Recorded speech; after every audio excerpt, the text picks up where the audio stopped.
In a graveyard on the eastern edge of Paris, on a gray November morning in 1703, four men lowered an unmarked coffin into the cold earth.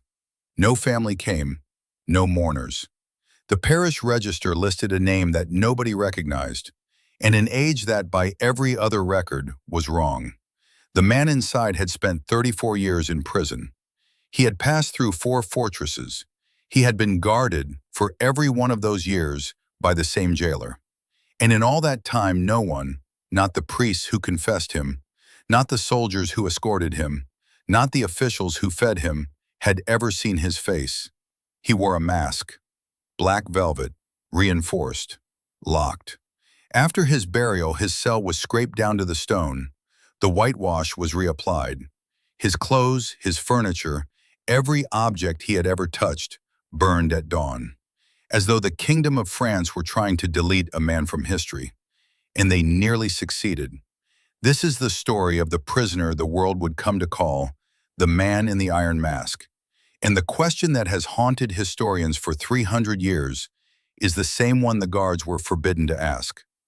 Who was he? To understand the prisoner, you have to understand the king who locked him away. Louis XIV, the Sun King, ruled France for 72 years, the longest reign of any monarch in European history. By the 1660s, his court at Versailles was the most powerful, the most paranoid, and the most secretive in the world.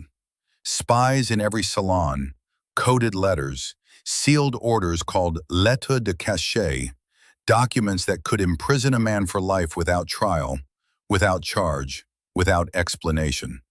This was a kingdom where secrets had weight, where the wrong word in the wrong room could end a career, a family, or a life.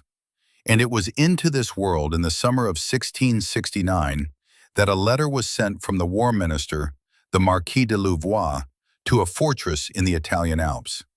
The fortress was called Pignerol.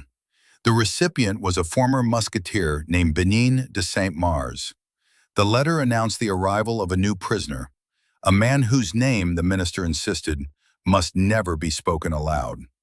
The orders were unusually specific. A cell was to be built behind 3 sets of doors. The walls were to be thick enough that no cry could be heard. If the prisoner tried to speak of anything but his daily needs, of who he was, of why he had been arrested, of anything at all, Saint Mars was instructed to kill him on the spot. The prisoner's name, in that first letter, was given as Eustache d'Auger. It is one of the only times the name appears in writing, and almost everything we know, or think we know, about the man in the iron mask flows from that.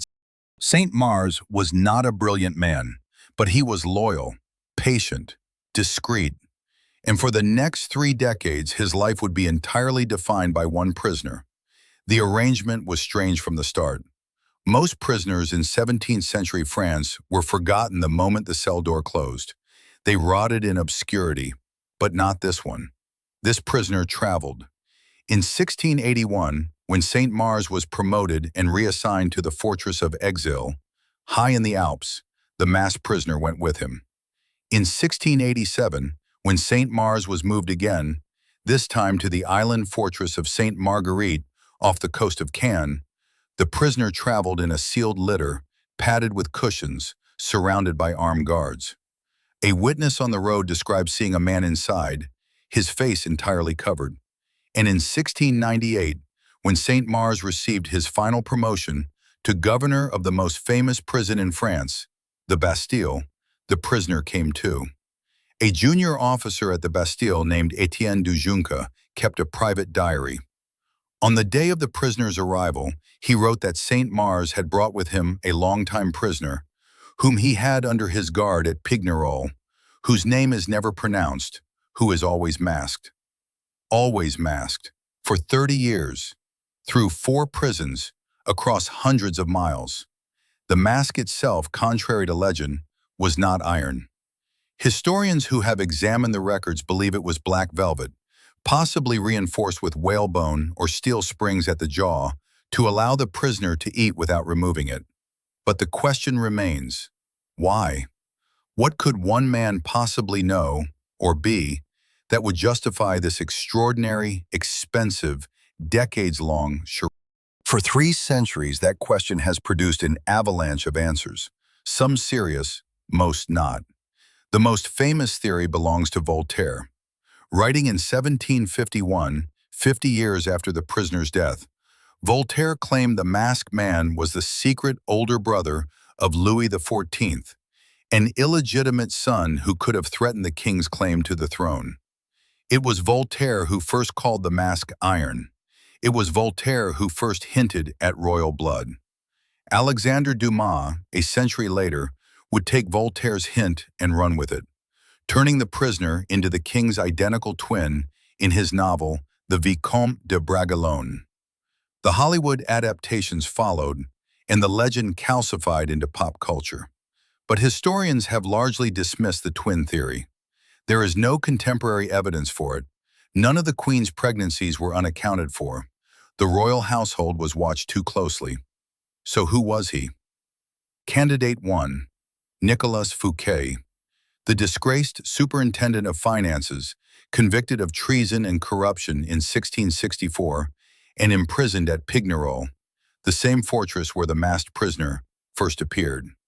But Fouquet, according to all official records, died at Pignerol in 1680. Some historians wonder if his death was staged. Most do not.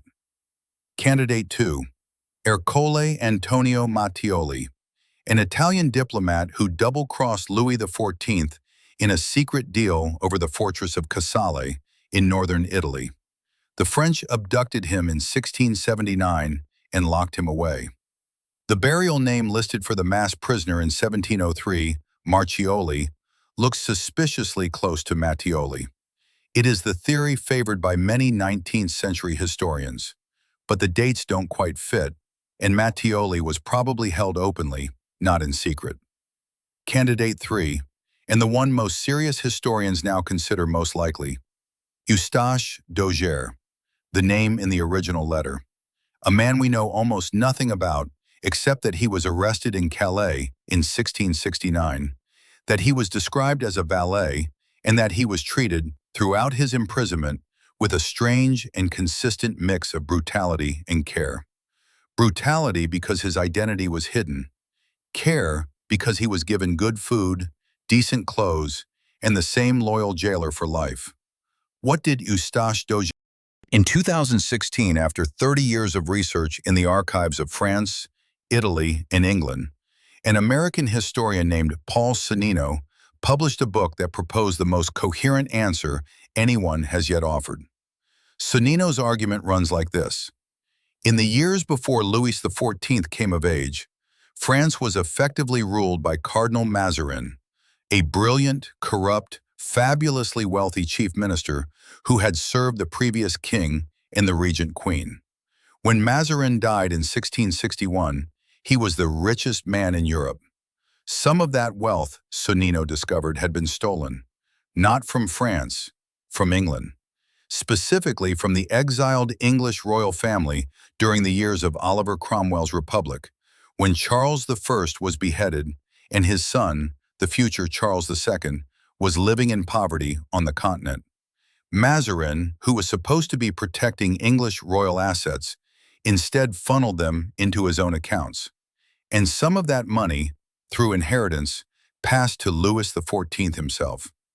In 1669, Louis was secretly negotiating with Charles II of England, trying to draw him into an alliance against the Dutch.